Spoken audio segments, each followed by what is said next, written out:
This is the oil painting version of the acrylic study of trees and water. The aim of this landscape study is to create a painting from two different source images and to study the form and structure of trees reflected into water. The composition is based upon this black and white image, and the color for the composition is inspired by this color image. In stage 1, I am doing a traditional underpainting. It starts with simplified shapes that I will refine into more complex forms. The aim is to develop the tonal structure of the composition. Painting is like a process of construction. Before I start a painting, I have to understand the underlying structure of my subject. This is the foundation upon which I build and elaborate the more complex forms of the composition. I'm searching for the contours of the large shapes, the trees, the hills, and the sky. The image also tells me that the tones get progressively lighter further into the distance. The initial underpainting is based upon these observations. On my palette, I mix out several tones of burnt sienna lightened with white.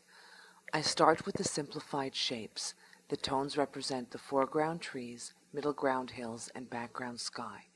These three elements are mirrored in the water. The trees are rendered by focusing on the rhythm and shape of the masses of foliage. Although all of the details are not always visible when working from a photo, there is enough information that I can interpret these forms. Looking at the photo, notice how the foliage masses cascade down to the left and right of the tree. Also notice how they arch down around the tree trunks. The foliage masses, trunks, and branches should work together to create a unified whole. The foliage is rendered with dark tones and then highlights. The simplified geometric shapes are modified to look more natural. These steps are repeated for the reflections in the water. The effect of the water ripples are added using horizontal brush strokes. The tones for the water are based upon those that were used in the land and sky portion of the painting. The trees to the right are added in order to get a better idea of the final composition. They will be painted out, though, when I start with color. The challenge of this painting is to use colors from a different image. The color photo does have obvious similarities, such as the time of day, the trees, hills, and water reflections. In order to apply the colors that I see in the photo to the painting, I have to consider how they are structured. The dominant colors are blue-green in the foreground trees and yellow-orange in the sky. As the trees move into the distance, they become progressively lighter and take on the color of the atmosphere. My palette is made up of these two dominant colors. I've chosen phthalo green and a yellow-orange, which is mixed from cadmium orange and cadmium yellow light. Here's my palette showing the gradation of blue-green to yellow-orange. Since phthalo green is a very brilliant color, I start by reducing its saturation with cadmium orange. I create different mixes of green by progressively adding the yellow-orange to it. I mix out several tones of these colors by adding more white.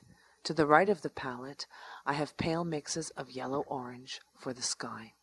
So starting with the sky, I mix out a very pale tone of yellow-orange and then one with phthalo green.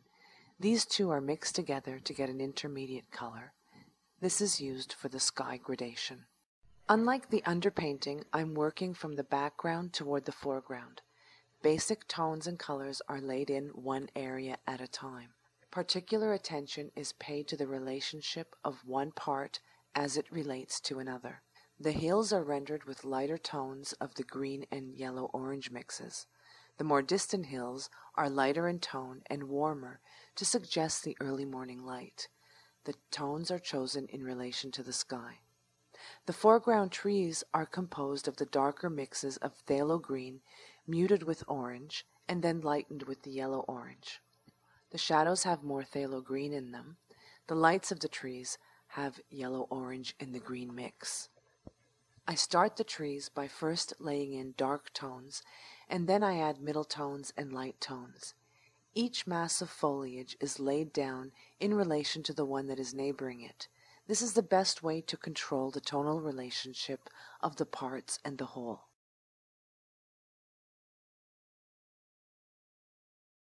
Once I have put down the colors for the land and sky, I can move on to the water reflections. These colors are the same as those used in the sky, hills, and trees. The horizontal brush strokes used in the last stage of the underpainting are repeated and reinforced.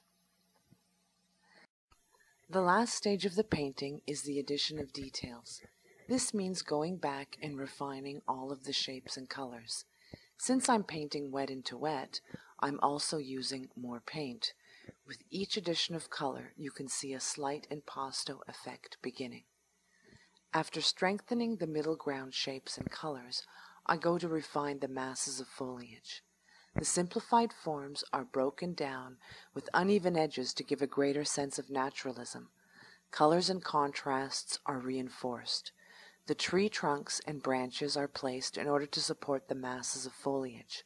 I allow branches to weave in front and behind the foliage to give a greater sense of depth and dimension to the trees. Once the last trees to the right are added, I can do the final adjustments of color and tone. I choose to lighten the middle ground hills, which has the effect of pushing them further back into the distance. I refine the water reflections.